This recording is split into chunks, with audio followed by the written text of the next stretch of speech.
พัฒนาธรรมที่ทำให้เราพวกเขาตั้งใจเคารพธรรมกับพัฒนาธรรมให้พ่อแม่อาจารย์ให้ธรรมะพวกเราเนาะเอาพร้อมกันเลยตามเลย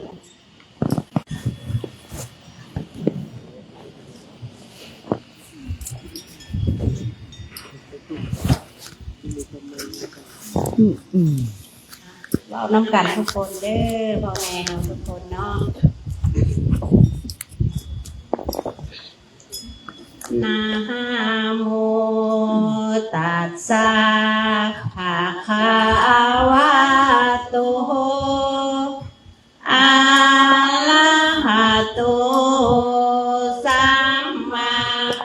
สัมพุทธัสสะนะ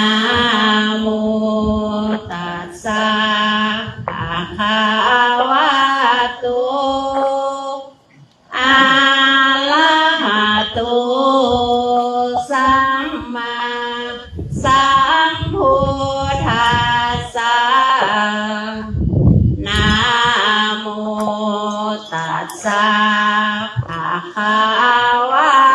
โตอะระหะโตสัมมาสัมพุทธัสสะท้าวสหัมขอโทษได้ค่ะน้องขออภัยพามมาจาโลกาทิปติสหัมปติกาตันสาลีอานาทิวาลังอาญาจาทาสันติทัสันตาอาปาลาสาคาสาติกาเพเสตุธรรมหังอานุกรรมปิมังปัสสะท้าวสหัมบดีพรหมเป็นบรมนายพรหมมาทรงฤทธิศักดาว่าบริษัททุกหมู่พรหมน้อมหานนามัสการปฏิสถานนาที่สูงควรแล้วหิ่งบังคมทุลีบาทพระศาสดาขอพรอันประเสริฐวาลาเลิศมโหฬารปวงสัตว์ในโลกากิเลสน้อยก็ยังมีขอองค์พระจอมปราดสุธรรมาสอนุจีโปรดปวงปัสสานีท่านจงโปรดแสดงธรรมขอนิมนต์เถิดข้าน้อยท่านผู้ปีศาจเลิศล้ำโปรดแสดงพระสัทธรรมเทศนาและวาทีเพื่อให้สำเร็จผลแด่ปวงชนบรรดามีสู่สุขเกษมศรีสมดังเจตนาเถิดสาธุขน้อยขออนุโมทนานิมนต์พระอาจารย์ให้ธรรมะแก่พวกขน้อยเลยสาธุสาธุสาธุอนุโมทามิ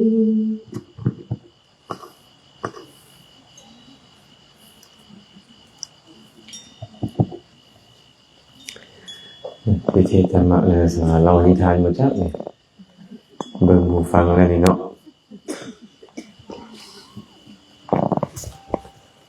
สิเรานิทานให้ฟังจังหน่อยนึงเนาะขอโอกาสพระเถระขอโอกาสพระสงฆ์นะมัตถุรัตนตยัสสะขอความนอบน้อมของข้าพเจ้าจงมีแด่พระรัตนตรัยอภิวันทนาน้อมพระจอมไตรอันล้ำค่าพระพุทธาผู้โลกตั้งเป็นองค์แก้วหน่วยปฐม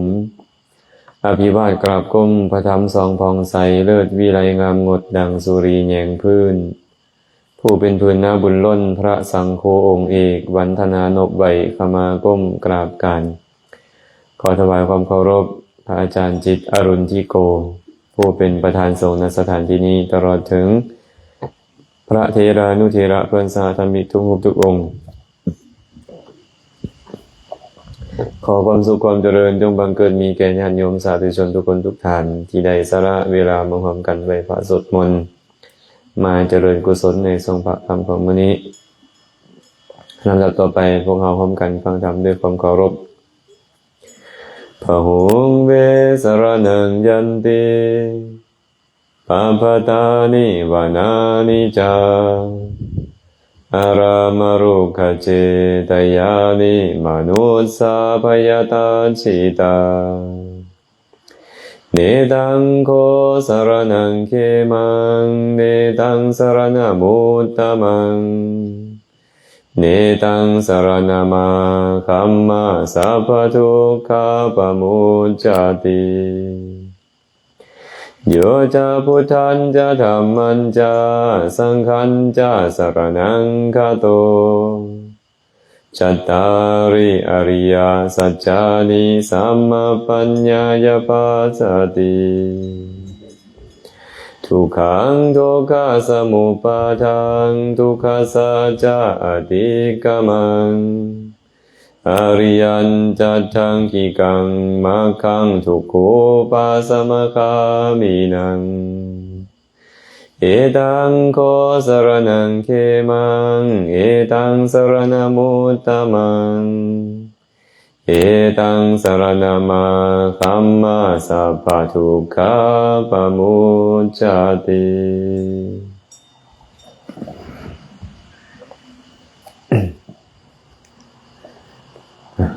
เอามือลงกันก็ได้นะพระพุทธเจ้าได้ตรัสพุทธพจน์เอาไว้ในคัมภีร์พุทธกนิกายธรรมบทพหุงเวสรนังยันติปัพพตานิวนานิจะอารามรุกขเจตยานิมนุสสาพยตัชชิตาเป็นต้นไปก่อนจะได้อธิบายขยายความของพุทธพจน์กันขออนุโมทนานำญาติโยมบ้านปากถ้วยเหนือปากถ้วยใต้มาบ่นี่มาอยู่บ่เอาทางปากถ้วยเหนือทางปากถ้วยใต้นะที่ได้มาพร้อมกันไหว้พระสวดมนต์นำพ่อแม่ครูบาอาจารย์คณะจาริกธุดงค์ตามห้อยธรรมมื้อนี้ออกเดินทางแต่เช้าพุ่นน่ะอยู่แต่บ้านศรีวิไลจักกิโลแต่ศรีวิไลมาฮอดพี่บ่เป็น30พุ่นว่ะเนี่ยเนาะเกือบ30พุ่นแล้วเนาะโอ้ยยางมาไม่ออกเลยแดดก็แดดร้อนทางยางก็ทางยางร้อนตีนก็ตีนเป่าเป็นอะไรแล้วบ่เนี่ยโหงผ่าพันก็บ่อยู่แล้วบ่เนี่ยแต่ว่าก็มาจนฮอดบ้านปากถ้วย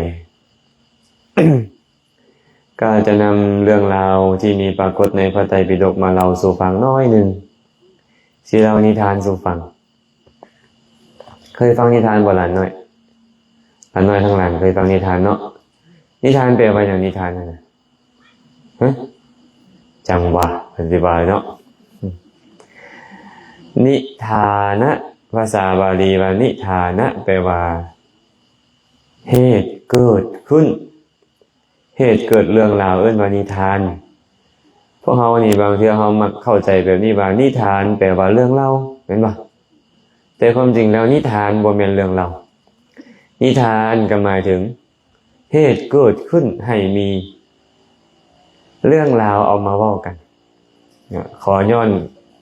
กลับคืนไปก่อนที่พระพุทธเจ้าของเฮายังบ่ตรัสรู้มีพระราชาพระองค์หนึ่งครอบครองเขื่อนโกศลชื่อว่าพระเจ้ามหาโกศลพระเจ้ามหาโกศลนี่นะเพิ่นเป็นพ่อเป็นพระราชบิดาของพระเจ้าประเสนที่โกศลอีกเทื่อหนึ่งในสมัยที่พระเจ้ามหาโกศลเพิ่นครองราชสมบัติเพิ่นมีปุโรหิตคู่ใจอยู่ผู้หนึ่งมีอำมาตย์คู่ใจชื่อว่าอัคคิทัตตะพราหมณ์ใส่กันชื่อเด้สิเว้าไปจากชื่อมื้อนี้ที่ถามแล้วผู้ใดแนมหน้าอาตมาที่ถามหมดอย่าเผลอมาแนมเด้อสิชื่อแล้วนี่ผู้นี้ตั้งใจฟังนี่นะอัคคิทัตตะพราหมณ์เป็นปุโรหิตของพระราชาพระนามว่ามหาโกศลสมัยต่อมาพระเจ้ามหาโกศลสวรรคตแล้วชาวบ้านชาวเมืองก็แต่งตั้งพระเจ้าพระเสนที่โกศลผู้เป็นราชบุตรนี้ขึ้นครองราชย์แทนหลังจากพระเจ้าพระเสนที่โกศลขึ้นครองราชย์แล้วอัคคิทัตตะพราหมณ์ผู้เป็นปุโรหิตนี่ก็เลยคิดว่าพระราชาผู้ยังหนุ่มน้อยนี่นะก็เหมาะสมกับอำมาตย์ที่ยังหนุ่มน้อยคล้ายๆกันเฮาเป็นผู้เฒ่าผู้แก่แล้วจะไปตอบสนองความต้องการของคนหนุ่มนี่คือสิบ่คักปานใดเอาละสิไปขอลาพระราชาหนีบวชดีกว่าก็เลยไปขอพระราชาข้าแต่มหาราชข้าน้อยมีความประสงค์อยากออกบวชข้าน้อยตอนนั้นยังบ่มีพุทธศาสนาเลยยังบ่มีพระเจ้าประเสนที่โกศลก็เลยอนุญาตให้ออกบวชแล้วก็ออกบวชก่อนจะออกบวชนี่ฉลองใหญ่เลยแม่แจกทรัพย์สมบัติที่ตัวเองหามาได้ในการเป็นเสนาอามาตย์ให้กับพระเจ้ามหาโกศลนี่นะได้ทรัพย์สมบัติมาเท่าใดเลี้ยงชาวบ้านเลี้ยงชาวเมืองสารทรัพย์สมบัติหมดเลยออกบวชปรากฏว่ามีคนอีก 20,000 คนออกบวชตามเราโอ้แสดงว่าเรามีอำนาจหลายด้วยกันด้วยเนี่ยเป็นคนที่มีบารมีหลายบวชมื้อนั้นมีลูกศิษย์ 20,000 องค์เลยเป็นนักบวชภายนอกศาสนาก็พากันไปอยู่ในสถานที่แห่งหนึ่งพอไปอยู่ในสถานที่แห่งนั้นแล้วก็โต๊ะลงกันเอาละท่านทั้งหลายพวกเราเวลาอยู่นำกันต้องมีกติกาได้เพื่อจะอยู่นำกันอย่างผาสุกเอาแบบนี้เด้อหากว่าความโลภตัณหาความอยากความต้องการเกิดขึ้นในใจของไผผู้นั้นต้องไปตักขี้ทรายมาทางนึงมากองไว้มือนึงอยากจะเทื่ออะไรไม่ออกแสงอยากจะเทื่อมือนึงเดี๋ยวก็อยากเห็นนี่อยากฟังนั่นอยากไปนี่อยากกินนั่นนั่นบ่ล่ะเอาผู้เดียวไม่ออกแสงกับมือนึงบ่มันเป็น100 คุแล้วบ่เห็นบ่อันขี้ทรายน่ะอันนี้คน 20,000 คนเบิ่งดูนะไม่ออกผู้ใดเกิดความโลภขึ้นไปตักเอาขี้ทรายมากองไว้ผู้ใดเกิดความโลภขึ้นก็ไปตักเอาขี้ทรายมากองไว้กองมากใหญ่เลยบ่นี่ขี้ทรายน่ะคน 20,000 คนน่ะผ่านไปหลายปีเมื่อกองทรายใหญ่ขึ้นมีพญานาคตัวหนึ่งพญานาคตัวนี้นี่นะเราก็เลยไปอาศัยอยู่กองทรายนั่นปรากฏว่าเรามีฤทธิ์หลายพญานาคตัวนี้เมื่อเราไปอาศัยอยู่กองทรายชาวบ้านชาวเมืองก็ไปบูชาเราและบูชาพญานาคพอไม่ออกในบูชาพญานาคบ่ฮะบ่กล้าเว้าบ่กล้าแนมหน้าอีกต่างหากยันถามบ่ต้องปานนั้นดอกเนาะก็แนมหน้ากันได้ก็ได้ก็สิเลือกถามบางคนซื่อๆดอกหน้าตัวนี้เราก็เลยไปอาศัยอยู่กองทรายชาวบ้านนี่นะหลายหมู่บ้านได้ต่างก็มาบูชาพญานาคมาฮอดแล้วก็เข้าไปหาอัคคิทัตตะพราหมณ์พร้อมด้วยบริวารอัคคิทัตตะพราหมณ์ก็สอนว่าท่านทั้งหลายเอ้ยพวกท่านทั้งหลายจงบูชาจงบวงสรวง ซุมหกกกไม้เด้ลูกขเทวดาทั้งหลายเด้บูชาพญานาคเป็นต้นนั่นแหละและพวกท่านจะพบความเจริญว่าสัตว์เพิ่นก็สอนเขาแบบนี้ชาวบ้านก็มาจัดงานประจำปีสู่ปีนั่นแหละคล้ายๆกับพวกเฮานี่แหละเฮาเห็นบ่เขาออกโทรทัศน์นะไปบวงสรวงนี่บวงสรวงนั่นนะนั่นแหละจัดงานคล้ายๆแบบนั้นแหละงานประจำปีเขานี่ฉลองยิ่งใหญ่เลยปรากฏว่ามื้อหนึ่งพระสัมมาสัมพุทธเจ้าบรรลุอนุตตรสัมมาสัมโพธิญาณแล้วเป็นพระพุทธเจ้าในโลกแล้วสั่งสอนเวนยสัตว์ไปพระมหาโมคคัลลานะก็ตามพระสารีบุตรก็ตามออกบวชเป็นอัครสาวก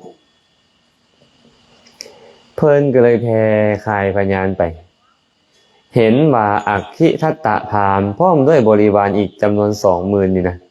จะบรรลุเป็นพระอรหันต์เพิ่นเห็นเหตุแบบนั้นเพิ่นก็เลยเอิ้นพระมหาโมคคัลลานะมาบาโมคคัลลานะมานี้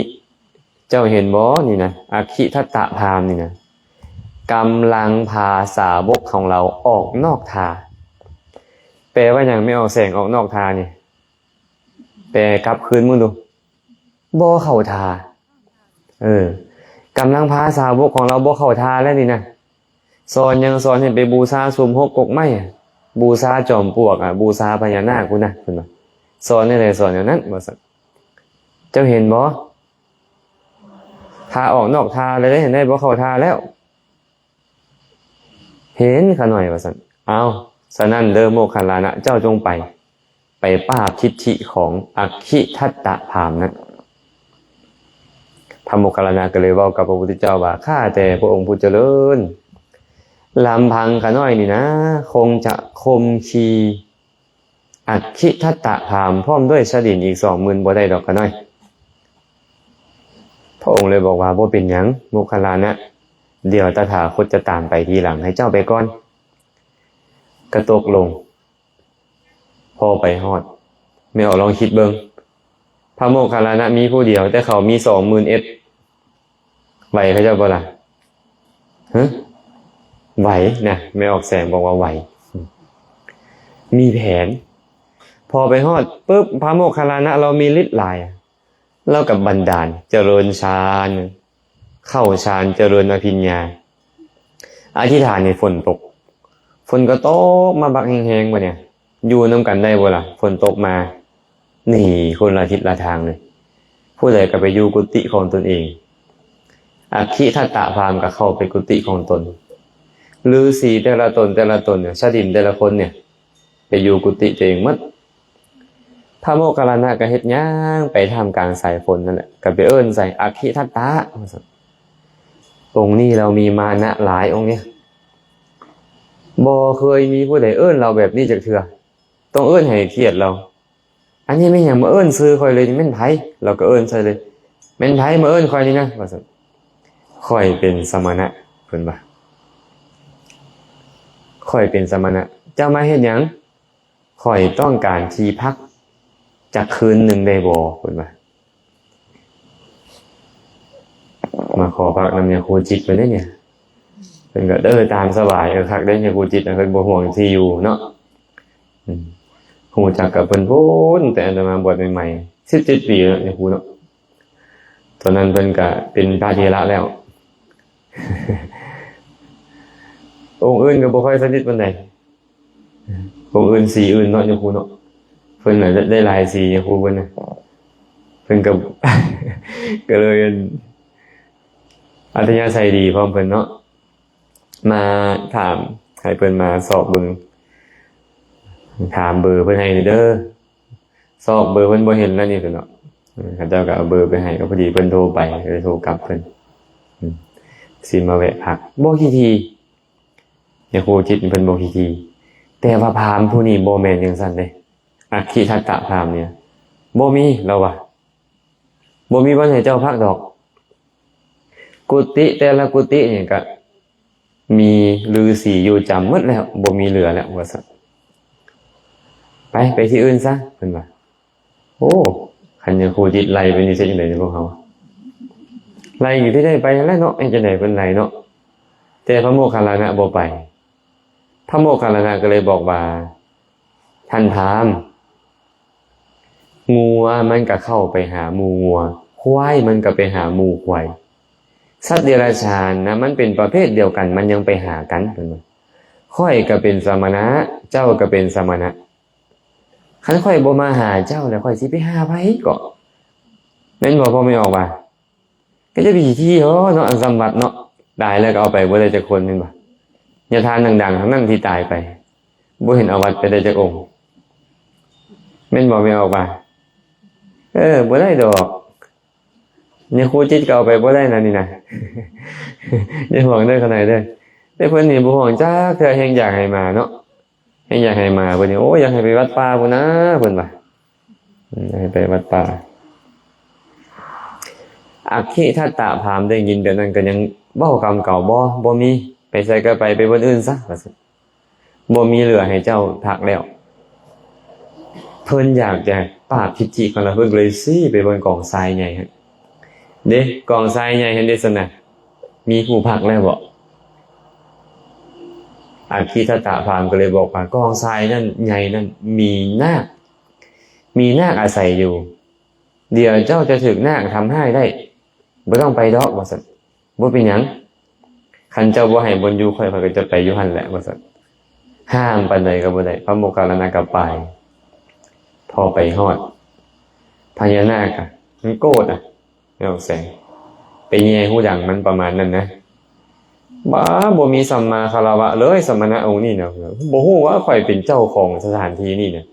อยากเบ่งแน่นอนไม่ออกเนาะเป็นเจ้าของสถานที่เนาะเป็นบ่พ่อไม่ออกเวลาคนอื่นมาเฮือนเฮาเบ่งใส่เขาอย่าไปเฮ็ดเด้อต้องเตรียมน้ำมารับเตรียมเข้ามาสู้จังถึกแม่นบ่อันนี้เบ่งเด้เราอยากให้บ่หลายเรื่องไม่ออกพ่นไฟใส่พระโมคคัลลานะเลยพระโมคคัลลานะก็เลยเข้าฌานเจริญอภิญญาอธิษฐานพ่นไฟใส่คือกันต่อสู้กันอยู่หั่นแหละไม่ออกบ่สามารถเอาชนะพระมหาโมคคัลลานะได้แสงไฟนี่นะเอาลองคิดเบิ่งมีประกายไฟมันถึกกันมันแจ้งสว่างขึ้นอยู่เทิงกองทรายนั่นพวกสดินเดียวเห็นโอ้สงสัยพญานาคเผาผ่านสมณะรูปนั่นตายแล้วเนาะว่าซั่นแล้วมื้ออื่นจังไปเบิ่งเพิ่นว่าพอมื้ออื่นเช้าทั้งหัวหน้าทั้งลูกน้อง2มื้อน่ะไปเบิดเลยเด้อไปฮอดปึ๊บพระโมคคัลลานะนั่งเฉยพญานาคน่ะเกี่ยวคดอ้อมจิตสั้นกั้งแผ่พังพานอยู่เทิงหัวพระโมคคัลลานะอัศจรรย์ใจบ่ล่ะฤาษีย่านพญานาคแม่นพวกฤาษีแต่ว่าพระโมคคัลลานะเนี่ยไปปราบพญานาคได้ป้าเพิ่นเพิ่นเริ่มใส่เลยป้าสมณะรูปนี่เก่งเถอะเป็นหยังบ่เพิ่นเอิ้นใส่น่ะบ่เป็นหยังดอกเจ้าก็เบิ่งเอาเพิ่นว่าเลื่อมใสไม่ออกบางคนนี่เลื่อมใสในฤทธิ์ได้บางคนเนี่ยเห็นมีฤทธิ์มีเดชเลื่อมใสเห็นมีเวทมนต์กลคาถาเลื่อมใสอันนี้คือการเราเลื่อมใสพอฮู้ว่าอัคคิทัตถะพราหมณ์เลื่อมใสแล้วพระพุทธเจ้ามาเลยบัดนี้พระพุทธเจ้าก็เหาะมาแล้วก็มาลงใกล้ๆพระโมคคัลลานะนั่นแหละพระโมคคัลลานะเห็นพระผู้มีพระภาคเจ้ามาปึ๊บฟ้าวลุกขึ้นเลยเนี่ยลุกขึ้นจากคดของตัวนาคนะไปลงต่อหน้าพระพุทธเจ้าคือกันแล้วก็กราบถวายบังคมพระสัมมาสัมพุทธเจ้าประกาศเลยว่าข้าแต่พระองค์ผู้เจริญพระองค์เป็นศาสดาข้าน้อยเป็นสาวกข้าน้อยว่าซั่นประกาศขึ้น3ครั้งอัคคิทัตตะพราหมณ์ได้ยินแบบนั้นเลื่อมใสอย่างยิ่งเลยพระพุทธเจ้าบ่คันเฮ็ดหยังได้แต่เห็นพระโมคคัลลานะนี่ไปกราบพระพุทธเจ้าเราก็เลยคิดว่าขนาดว่าลูกศิษย์ยังซ้ำนี่แล้วอาจารย์ของเราสิซ้ำใดเนาะเลื่อมใสได้ปะเนี่ยพระพุทธเจ้าบ่คันได้เฮ็ดหยังแต่เลื่อมใสแล้วความเลื่อมใสเกิดขึ้นในใจในสมัยนั้นเองชาวบ้านก็มาพอดีมั้ยพวกชาวบ้านชาวเมืองนะชาวบ้านชาวเมืองเขาก็มาเพราะเขาจะมาฉลองเป็นมื้อฉลองเป็นมื้อบูชาใหญ่เขาเจ้าเตรียมกันมาเต็มเลยชาวบ้านก็ได้ เนาะพระพุทธเจ้าก็เลยถามเราว่าเจ้าสอนลูกศิษย์ลูกหาสอนชาวบ้านแบบใดเนาะอาคิทัตตะพามว่าสัตว์เราก็ตอบตามความเป็นจริงท่านพระโคดมข้าพระเจ้าสอนให้ลูกศิษย์ลูกหาข้าพระเจ้าบ่าพวกทานจงบูชาสุมหกกกไม้เด้อจงบูชาจอมปลวกจงบูชาปลาเขาเด้อพากันไปบนศาลกล่าวแล้วพวกทานจะได้ความเจริญเพิ่นว่า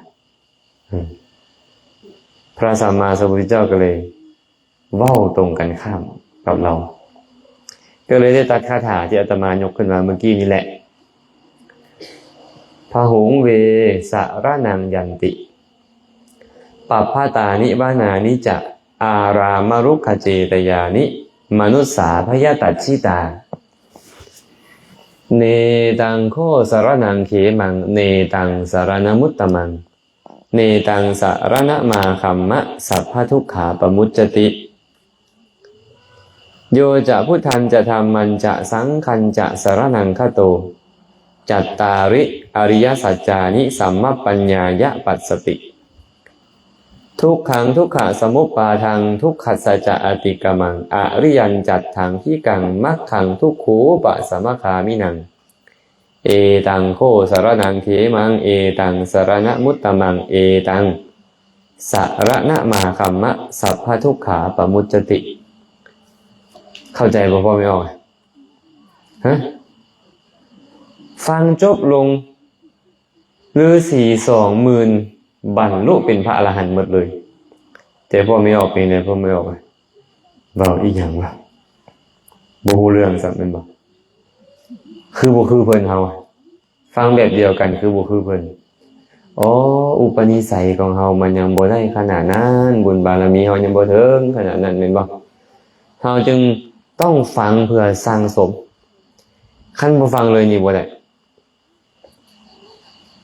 เข้าใจจังหน่อยบ่นี่พ่อไม่ออก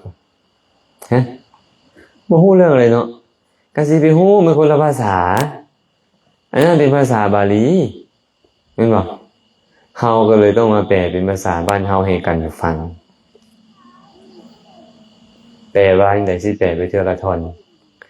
พหุงเวสารนังยันติปัปพตานิวานานิจะอารามรุขเจตยานิมนุสสาพยตัชชิตา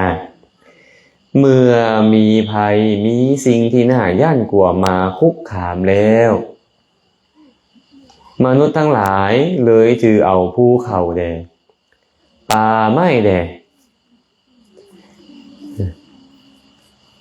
จอมปลวกเป็นต้นแดต้นไม้อันเป็นเจดีย์แดอารามคือส่วนซ่อนต่างๆแดบาเป็นสรณะปัปพตานิแปลว่าภูเขาวนานิจะแปลว่าป่าอารามรุขเจตยานิสวนเอิ้นว่าอารามวัดบากระทรงเขาได้รุขเจตยานิต้นไม้ที่คนทั้งหลายนับถือเขายอมไปถือเอาสิ่งนี้มาเป็นที่พึ่งเวลาพ่อไม่ออกย่านมาพ่อไม่ออกไปใส่ถือขันธ์5ขันธ์8เข้าไปสาธุเด้อเพิ่นน่ะโดยเฉพาะเจ้าพระบาทพลสัน คือร้ายเนาะขอให้เจ้าพระบาทพลสันคุ้มครองดูแลเด้อเพิ่นน่ะ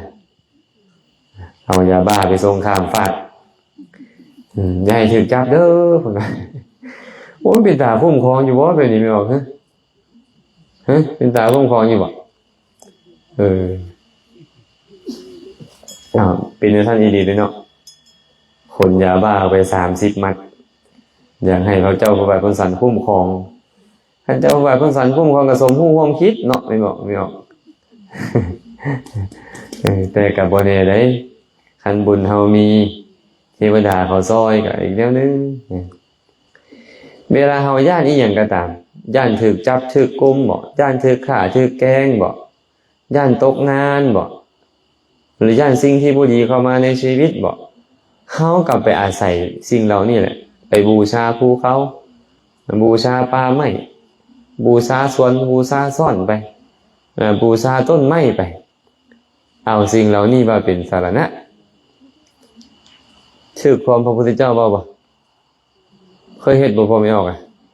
เฮ้ยไปบะไว้เตรียมไปแก้บะไม่บอกพระพุทธเจ้าได้บอกว่าเมื่อมีภัยคุกคามแล้วเขาจะไปถือเอาภูเขาป่าไม้อารามลูกขเจดีย์มาเป็นสรณะเนตังโคสารนังเขมังเนตังสารณมุตตมันเนตังสารณมาคัมมะสัพพทุกขาปมุจจตินั่นบ่แม่นสารณะอันเกษมนั่นบ่แม่นสารณะอันสูงสุดหากเขาเข้าไปอาศัยสารณะนั้นแล้วยอมบ่พ้นจากทุกทางปวงได้พระพุทธเจ้าบอกว่าบ่แม่นที่เพิ่งอันสูงสุดเด้อบ่แม่นที่เพิ่งอันเกษมเด้อเจ้าไปอาศัยสิ่งเหล่านั้นน่ะ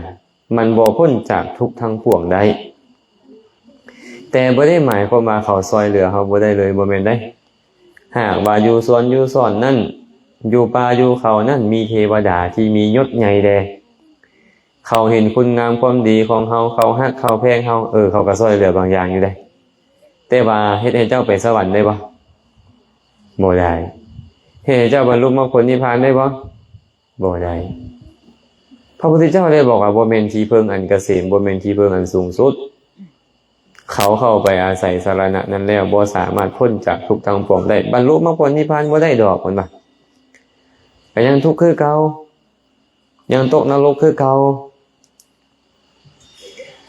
บางคนเข้าใจว่านี่พระพุทธเจ้าบอกว่าต้นไม้เป็นต้นนี่นะบ่แม่นที่เบิ่งกันเกษมเทวดาก็บ่ควรบูชาเพิ่น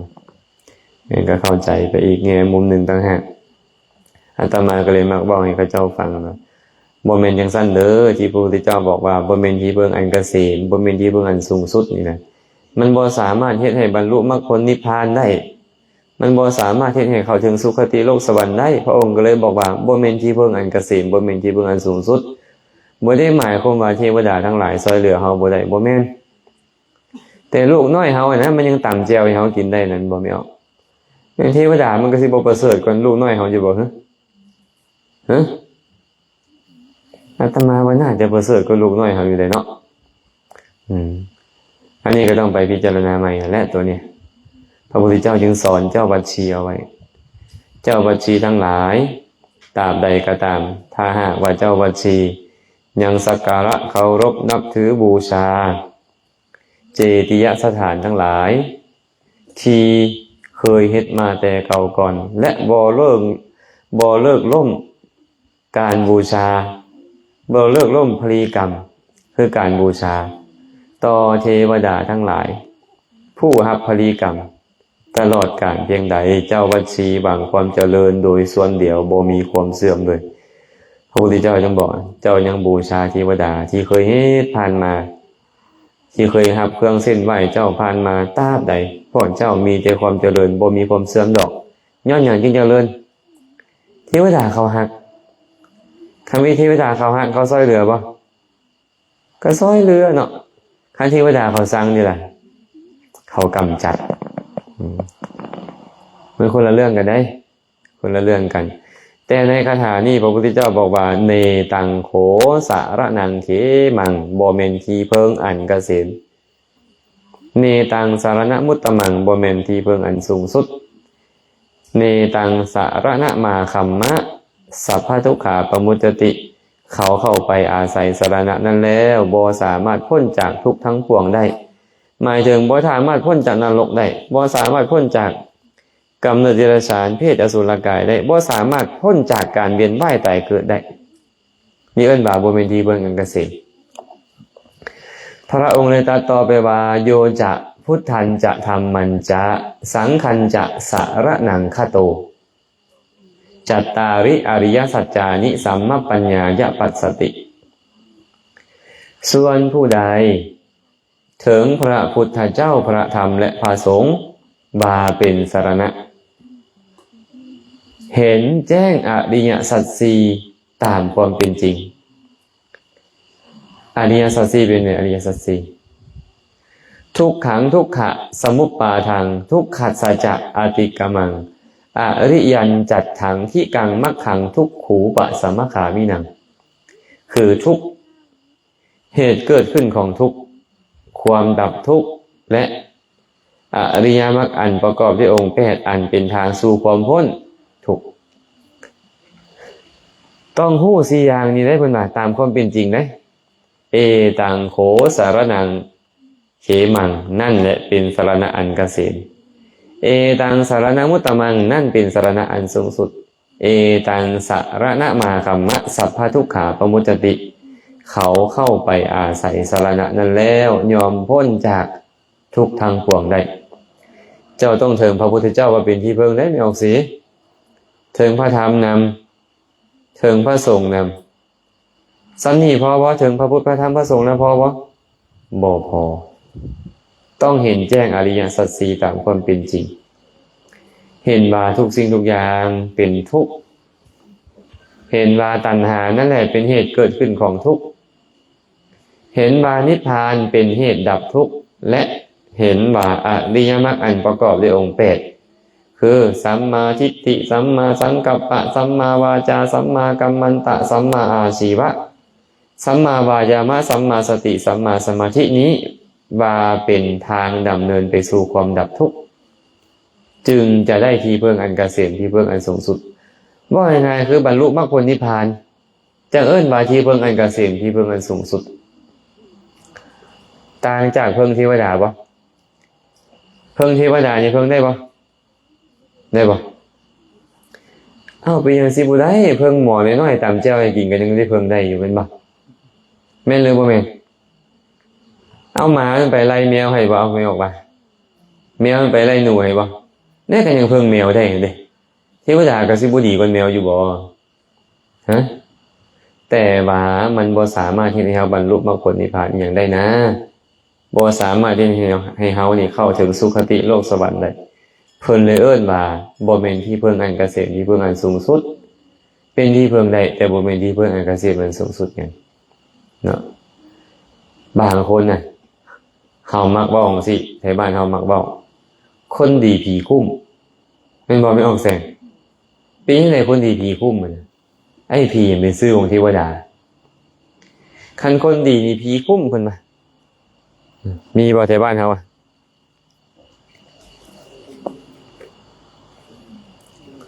บ่ตัวนี้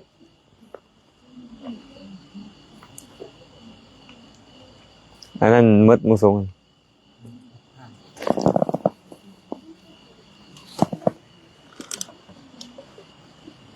โอ้อยากให้เศร้าที่แล้วมุสงเนาะพอไม่ออกอยากให้เศร้าที่แล้วเนี่ยคนดีผีคุ้มเพิ่นมาเพิ่นเว้าบ่หารกันแบบนี้เด้สมัยก่อนนะแม่มีเทวดาอยู่ตนหนึ่งอันนี้บอกเรื่องราวสู่ฟังอดีตชาติของพระโพธิสัตว์ของเขาไปเป็นเทวดาแต่ว่าเป็นเทวดามียศต่ำเนี่ยไปอยู่ใส่ละเทวดามียศต่ำไปอยู่ต้นหมากเขานี่อย่างอันอยู่แคนทาวนะมาหุ้งแดงนะอย่างหมากลิงลายปะแม่นบ่มะฮุงสาบ้านเขามะฮุงสาโอ้ไม่ออกจื้อได้เนาะเอายอดมันแดงๆเอามากินกับป่นเนาะกับตำมะฮุงอย่างสินะได้ไปอยู่ในนั้นอันเราน่ะเทวดาที่มียศเอาใหญ่กับไปอยู่ตามต้นไม้ตามต้นไม้นี่มีเทวดาบ่ได้แม่เอิ้นว่ารุกขะเทวดาต่างแต่ว่าเขาสิมาให้เฮาเห็นหรือบ่ให้เฮาไม่เห็นการสั่นอยู่เฮือนพวกไม่ออกก็มีเทวดาเด้เอิ้นว่าภูมิเทวดาเฮาเลยมาเอิ้นว่าผีเฮือนเจ้าภูมิเขาก็ว่าไปแต่เขาคือเทวดา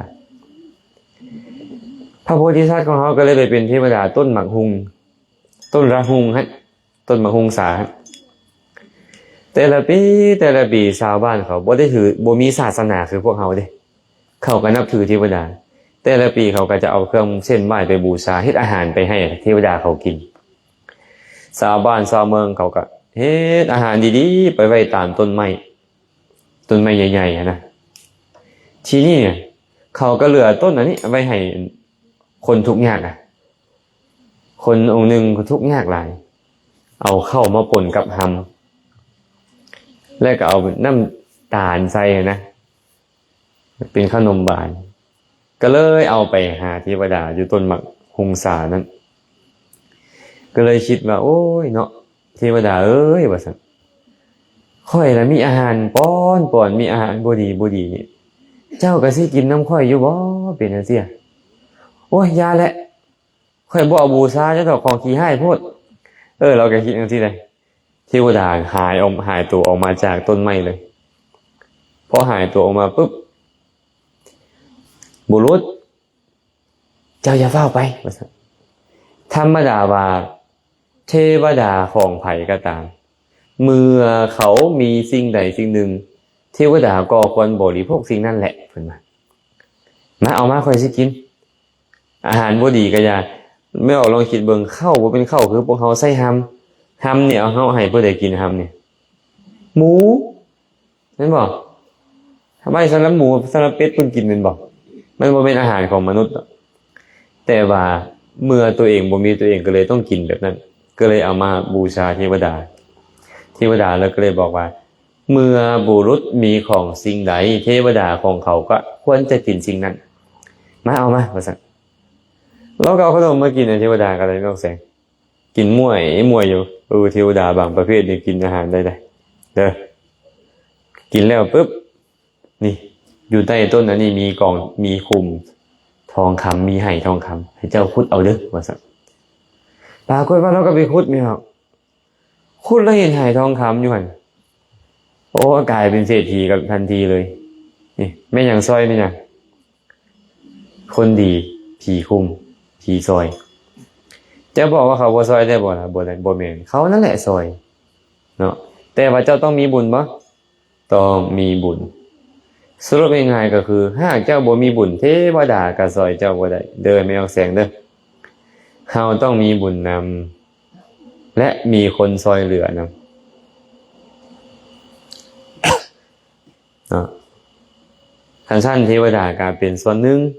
แต่หากเฮาบ่มีบุญเขาก็ซอยเหลือเฮาบ่ได้เฮาต้องมีบุญเฮานำแต่ว่าเทวดาเฮ็ดให้เฮาไปเกิดในสวรรค์ได้บ่ได้เทวดาเฮ็ดให้เฮาบรรลุมรรคผลนิพพานได้บ่ได้เฮาต้องเฮ็ดเองเฮาจึงจะไปสวรรค์ได้เฮาจึงบรรลุมรรคผลนิพพานได้พระพุทธเจ้าก็เลยบอกว่าเจ้าต้องถึงพระพุทธพระธรรมพระสงฆ์เป็นที่พึ่งได้โยจะพุทธันจะธัมมันจะสังฆันจะสารนังฆาโต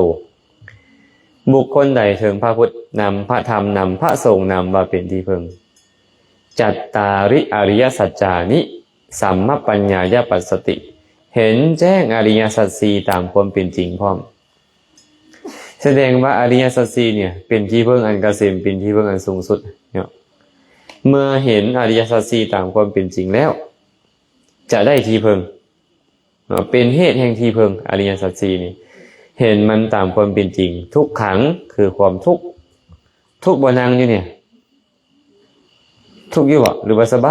ายพลิกขาไปพลิกขามาเนี่ยทุกข์เนาะเครียดให้หมู่นี่สุขหรือทุกข์อีกแหละบ่พอใจหมู่นี่เนาะทุกข์แม่นบ่ตำค่อยน้อยใจให้หมู่ก็ทุกข์อิจฉาหมู่ทุกข์บ่ทุกข์โอ้แสดงว่ามันบ่ได้อยู่บนอื่นนี่ทุกข์มันอยู่กายใจเฮานี่แม่นบ่นี่แหละเพิ่นเลยบอกว่าให้เห็นมันตามความเป็นจริงได้ทุกข์เนี่ยทุกข์ก็คือทางกายและจิตใจนี่แหละทุกข์เฮาเอิ้นว่าขันธ์5รูปเวทนาสัญญาสังขารและวิญญาณย่อเข้ามาก็คือกายใจนี่เป็นทุกข์กายร้อนเกินไปก็ทุกข์หนาวเกินไปก็ทุกข์แม่นบ่คันคายก็ทุกข์แสบร้อนก็ทุกข์อันนี้เรียกว่าทุกข์กายส่วนทุกข์ใจนี่ล่ะคิดบ่ดีเนาะคิดบ่ดีขึ้นโกรธเคืองผู้นี้น้อยเนื้อตามใจผู้นั้นอิจฉาผู้นี้ขี้ให้ผู้นั้นแข่งได้แข่งดีกับผู้นี้ผู้นั้นนี่ทุกข์ใจกายก็ทุกข์ใจก็ทุกข์ต้องรู้มันตามความเป็นจริงไปนี่แล้วเป็นอย่างมันจึงทุกข์ตัณหามีความอยากไอ้ตัณหานี่หมายถึงความอยากเห็นรูปอยากฟังเสียงอยากดมกลิ่นอยากชิมรสชาติอยากได้สัมผัสอยากรู้สึกดีๆแบบนี้แบบนั้นนี่เอิ้นว่าตัณหานี่แหละเป็นเหตุเกิดขึ้นของทุกขะสมุปปาทังเพิ่นว่าเหตุเกิดขึ้นของทุกขัสสะจะอติกมังบัดนี้ ความสิ้นไปแห่งทุกข์ไปไม่อย่างเราความสิ้นไปแห่งทุกข์นิพพานเป็นอะไรนิพพานไม่ออกแสงอย่าว่านี่ว่าบ่ฮู้ไปว่าซุมื้อนิพพานังปรมังสุขังเพิ่นว่าอย่ากูก็พาเว้าสารวัตรก็พาเว้าบักดังนึงซ้ำเนาะว่าใส่ไมค์บุนิพพานังปรมังสุขังเพิ่นว่านิพพานะปัจจโยโหตุแปลว่าหยังไม่ออกแสงนิพพานเป็นสุขอย่างยิ่งเพิ่นว่านิพพานังปรมังสุขังเนี่ยนิพพานะปัจจโยโหตุจงเป็นปัจจัยแก่พระนิพพานเด้อเพิ่นว่านิพพานคือหยังล่ะบัดนี้เอาไทบ้านปากถอยใต้อยู่ใส่ผู้ใดเป็นไทบ้านปากถอยใต้ผู้แนะนำอาจารย์นี่บ่ นิพพานเป็นอะไรนิพพานฮะบ่มีผู้ใดอ่านอาหารในการเว้าเลยหลายคนคิดว่านิพพานนี่นะคือเมืองแก้วเมืองสวรรค์ที่อยู่ฮู้นสั้นสูงๆตายแล้วไปเกิดอยู่หันมีแต่ความสุขแม่นบ่หลายคนคิดไว้นี่แต่บ่แม่นนิพพานบ่แม่นแบบนั้นนิพพานนี่คือความดับนิแปลว่าดับก็ได้แปลว่าออกก็ได้นี่เนี่ยวานะแปลว่าเครื่องห้อยหัดคือตัณหาตัณหานี่มันห้อยหัดเฮาไว้ให้เฮาเวียนตายเป็นเกิดเกิดแล้วเป็นไดไม่ออกแสงเป็นคือขาน้อยนี่แหละว่าสิเท่าเกิดแล้วต้องเท่าต้องแก่แม่นบ่ต้องเจ็บต้องตายต้องพัดผ้าจากของฮักของแหนต้องพบเจอสิ่งที่บ่น่าพอใจเนี่ยมันเฮ็ดให้เฮาเวียนตายเป็นเกิดเนี่ยตัณหาเพิ่นเลยว่าเครื่องห้อยไว้นิบอกบานะก็เลยกลายเป็นนิบานะซ่อนบะมีอีกตัวหนึ่งกลายเป็นนิบานะคือเก่าแต่แปลงวะสองตัวเป็นพระก็เลยกลายเป็นนิพพานะคนลาวนี่โอ้จะเป็นกี่ให้คนลาวกับภาษานี่มักว่าบ่ถึกนิพพานขึ้นมาบ่มีดอกนิพพานนั่นน่ะเด้อนิพพานบ่แม่นแต่คนอื่นได้เนี่ยผู้แทงหัวโล้นยุงหลังก็เว้าคือกันนั่นน่ะแต่ว่าบ่ถึกนั่นน่ะนิพพานนี่น่ะต้องนิพเด้อนิพพานเด้อบัดนี้นะเขียนไม่ได้ผู้ใดเขียนก็ได้เนาะนิพพานนิพพานแปลว่าความดับเครื่องห้อยหัดคือตัณหาเมื่อตัณหาดับมันบ่อยากเห็นรูปมันจะบ่มีตามันบ่อยากฟังเสียงแล้วมันจะบ่มีหูมันบ่อยากดมกลิ่นแล้วมันจะบ่มีดั่งมันบ่อยากชิมรสชาติแล้วมันจะบ่มีลิ้นมันบ่อยากได้สัมผัสและมันจะบ่มีกายมันบ่อยากรู้สึกอีหยังและมันจะบ่มีใจดีบ่เนี่ยบ่มีตาบ่มีหูบ่มีดั่งบ่มีลิ้นบ่มีกายบ่มีใจดีบ่แน่เห็นบ่ทางหลังบอกกับบ่ดีเข้าไปแสดงว่าบ่อยากไปนิพพานแล้วเนี่ยอาตมาเคยไปเทศน์ในเมตู้หนึ่งอยู่บ้านจุมบ้านแจ้งพุ่นเด้เมืองทุรคมพุ่นเพิ่นก็เว้าคือไม่ออกแสงเนี่ยนิพพานังปรมังสุขังนิพพานะปัจจโยโหตุเพิ่นว่านิพพานเป็นสุขอย่างยิ่งขอบุญนี้จงเป็นปัจจัยแก่พระนิพพานเด้อเว้าจบลงอาตมาก็ถามอยากไปนิพพานอยู่บ่ตุอยากไปฮู้อยู่บ่ล่ะนิพพานเป็นอะไรบ่ฮู้ว่าซั่นบ่ฮู้ที่อยากไปป่านคนบ่ฮู้เป๊ปซี่อยากกินเป๊ปซี่นี่นะอาตมาก็เลยถามว่าอยากฮู้บ่สิเว้าสู่ฟังอยากฮู้ว่าซั่นเมตุนิพพานบ่มีตาเด้เจ้าบ่ได้เห็นลูกเห็นเต้าบ่ได้เห็นผัวเลยเด้นิพพานบ่มีหูเจ้าจะบ่ได้ฟังเสียงแล้วนิพพานบ่มีดั่งเจ้าจะบ่ได้ดมกลิ่นแล้วนิพพานบ่มีลิ้นเจ้าจะบ่ได้ชิมรสชาตินิพพานบ่มีกายเจ้าจะบ่ได้รู้สึกร้อนเย็นเป็นต้นแล้วและนิพพานบ่มีใจเจ้าจะบ่ฮู้อีหยังเลยอีกแล้วอยากไปบ่นิพพานบ่เอาแล้วนิพพานแบบนี้นะเพิ่นว่าบ่เอาแล้วเพิ่นอยากมีตาอยากมีหูอยากมีดั่งอยากมีลิ้นอยากมีกายอยากมีใจอาตมาถามได้แม่นหยังทุกข์เนี่ยทุกข์ย้อนหยังซุมื้อเนี่ยทุกข์ย้อนตานี่แหละเห็นบ่ไปเห็นสิ่งที่บ่อยากเห็นสุขหรือทุกข์ทุกข์อยากเห็นแต่บ่ได้เห็นสุขหรือทุกข์ทุกข์อีกเลยเด้ทุกข์ย้อนมีตานี่แหละหูคือกันได้ฟังสิ่งที่บ่อยากฟังสุขหรือทุกข์ทุกข์อยากฟังแล้วบ่ได้ฟังสุขหรือทุกข์ทุกข์มีดังได้ดมกินที่บ่มักทุ ทุกข์อีกแล้ว อยากดมกลิ่นที่มักบ่ได้จังใจทุกข์อีกแล้วแม่นบ่ลิ้นคือกันกายคือกันใจคือกันนั่นแสดงว่าเจ้ามีสิ่งใดเจ้าจะทุกข์ย้อนสิ่งนั้นมีผู้ใดยังบ่ทันได้แต่งงานมีบ่อยู่นี่มีบ่ฮะบ่กล้าเว้าย่านบอกว่าขี้หายพุติป่านนี้แล้วยังบ่ได้ผัวเลยครับตอนยังบ่มีแฟนทุกข์ย้อนแฟนบ่สิทุกข์ย้อนหยังเฮาบ่มีบ่มีแฟนก็บ่ต้องทุกข์ย้อนแฟนพอมีแฟนมาแล้วปึ๊บแฟนบ่ตอบไลน์เป็นจังได๋ทุกข์เลยเนาะอ่านแล้วบ่ตอบโอ้ยซ้ำใจเหลือเกินบ่อ่านกันยังใครน่ะอ่านแล้วบ่ตอบมันซ้ำใจขนาดตื่มทุกข์บ่เนี่ยมันทุกข์ย้อนแฟนเนี่ยเจ้ามีแฟนแล้วจะทุกข์ย้อนแฟนมีผัวจะทุกข์ย้อนผัวมีเมียจะทุกข์ย้อนเมียใครมีลูกมาได้บ่เนี่ยอย่าเฮ็ดกันยังบอกว่าอย่าเฮ็ดทุกข์บ่ทุกข์ย้อนลูกนี่แหละมันบ่ฟังความเนี่ยทุกข์ย้อนมาเลยนี่อ้าวเขาลูกตายเสียเมียตายจากสุขหรือทุกข์ทุกข์มีอีหยังกับทุกข์ย้อนนี่นั่นมีมือจะทุกข์ย้อนมือได้บ่เนี่ยเอ้ามันโลกมันเกิดขึ้นอยู่มือที่ทุกข์ย้อนกันบ่เนี่ยฮะทุกข์ไหนสรุปยังไงคือเจ้ามีสิ่งใดเจ้าจะทุกข์ย้อนสิ่งนั้นแต่นิพพานเนี่ยมันดับทุกสิ่งดับกิเลสก่อนเมื่อดับกิเลสแล้วมันก็บ่สร้างตาหูดังลิ้นกายใจอีกเมื่อเจ้าบ่มีตาเจ้าบ่ทุกข์ย้อนตาเจ้าบ่มีหูเจ้าจะบ่ทุกข์ย้อนหูเจ้าบ่มีดังเจ้าจะบ่ทุกข์ย้อนดังเจ้าบ่มีลิ้นเจ้าจะบ่ทุกข์ย้อนลิ้นเจ้าบ่มีหางกายเจ้าบ่ทุกข์ย้อนกายเจ้าบ่มีจิตใจเจ้าจะบ่ทุกข์ย้อนใจบ่ดีป่ะอยากทุกข์ป่ะแม่บ่อยากทุกข์ก็ต้องปรารถนานิพพานแต่ว่ามันบ่ได้เพราะการปรารถนาได้นิพพานเนี่ยมันบ่ได้เกิดขึ้นเพราะการปรารถนามันต้องเฮ็ดเหตุของมันไม่อย่างไรเป็นเหตุของมันอริยันจัดถังที่กังมักขังคุณว่าทุกขูปะสมขามินังอริยมรรคอันประกอบด้วยองค์8อันเป็นทางดำเนินไปสู่ความดับทุกข์นั้นเจ้าต้องเดินตามอริยมรรคมีองค์8สัมมาสติเจ้าต้องมีสติดีสัมมาสังกัปปะระลึกดีสัมมาวาจาเว้าดี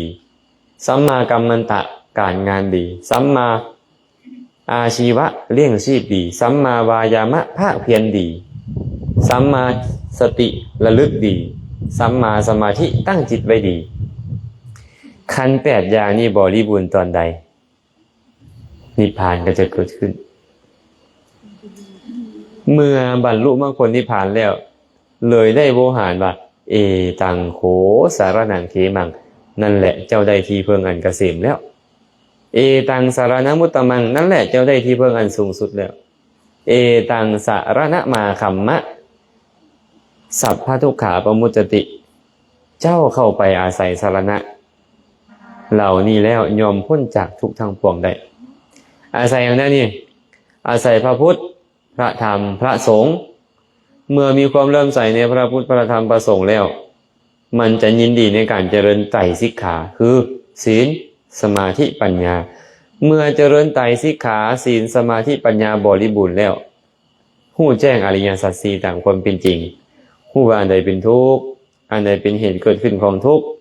อันใดเป็นความดับทุกข์อันใดเป็นทางไปสู่ความดับทุกข์ทุกข์เป็นสิ่งที่ควรกำหนดฮู้เท่านั้นละมันบ่ได้สมุทัยเป็นสิ่งที่ควรละ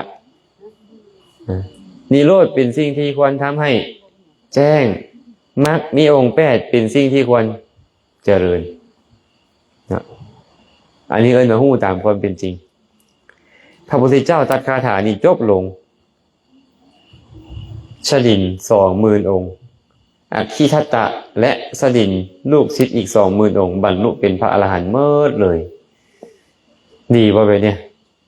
ดีเลิกล่มเลยบ่เนี่ยเลิกล่มพิธีกรรมมันเป็นบูชาบวงสรวงพญานาคนะบูชาบวงสรวงพญานาคเลิกเลยบูชาบวงสรวงต้นไม้บ่เฮ็ดอีกแล้วสอนชาวบ้านใหม่บ่เนี่ยพวกเจ้าบ่ต้องเฮ็ดแล้วเด้อแบบนี้เด้มีประโยชน์บ่ธรรมเทศนามีประโยชน์หลายแต่บ่ฮู้ว่าอาตมาเทศน์ไปมื้อนี้แล้วพ่อแม่ว่าจะเลิกบ่ มันไปบูชาสมภพกกไม้นะบ่เลิกก็บ่เป็นหยังหรอกเนาะแต่ต้องรู้เหตุรู้ผลได้ว่าเจ้าเฮ็ดอีหยังเฮ็ดเพื่อประโยชน์อันใดสมเหตุสมผลบ่เพราะพระพุทธเจ้าก็สอนเจ้าว่าชี้เอาไว้เด้ห้างยังสักการะเคารพนับถือบูชาเทวดาเจดียสถานคือเจดียสถานก็หมายถึงต้นไม้ก็ตามเสาหลักเมืองก็ตามที่เขาบูชากันเป็นประจำนะอันนั้นเอิ้นว่าเจดียสถานของเขาสถานที่ใดเขากราบไหว้บูชาเอิ้นว่าเจดียสถานและบ่เลิกล่มเครื่องเส้นไหว้คือพลีกรรมเครื่องบูชาแก่เทวดาผู้รับเครื่องบูชาผู้รับพลีกรรมนั่นตลอดกาลเพียงใดบางแต่ความเจริญโดยส่วนเดียวบ่มีความเสื่อมเลยมันจะเจริญทางโลกมันไม่ได้เจริญทางธรรมนะมันจะเจริญทางโลกขึ้นก็คือสิบ่ว่าอย่างไรดอกมื้อเนี่ยเบิ่งก็คือสิอยากไปนิพพานกันน้อยเดียวนึงเนาะคันมีผู้อยากไปนิพพานกันหลายก็สิเทศน์ดนก็นี่อยู่มื้อนี้ก็จะเว้าสั้นๆเพราะว่าครูบาอาจารย์เมื่อยสังเกตตรงรถเพิ่นก้มลงก้มลงก้มลงคือสารวัตรนี่แม่นบ่คือสารวัตรเตี้ยลงนี่นะก็อีตนเพิ่นอยู่ดอกยางมากับมาไกลมื้อเนี่ยเมื่อยกับเมื่อยอาตมาก็เมื่อยบ่แม่นแต่เพิ่นเมื่อยอาตมาก็เมื่อยเพิ่นก็เมื่อยมีแต่พ่อไม่ออกบ่เมื่อยบ่ได้ย่างแต่ก็มาพร้อมกันเจริญกุศลเนาะเรื่องราวนี้มีตัวละครเท่าใดไม่ออกที่เบิ่งหน้าอาตมาเมื่อกี้เนี่ยมีตัวละครเท่าใดก้มหน้าเลย1พระเจ้ามหาโกศล2พระเจ้าประสิทธิโกศล3อัคคิทัตตพาม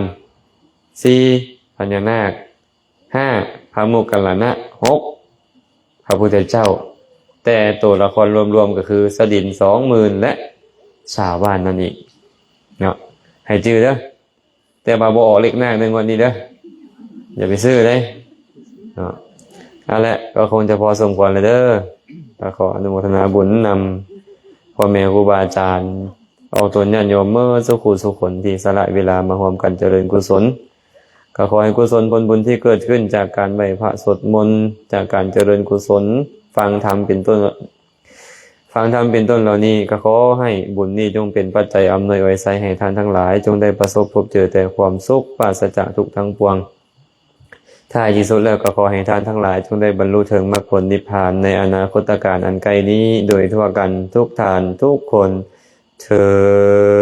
ญ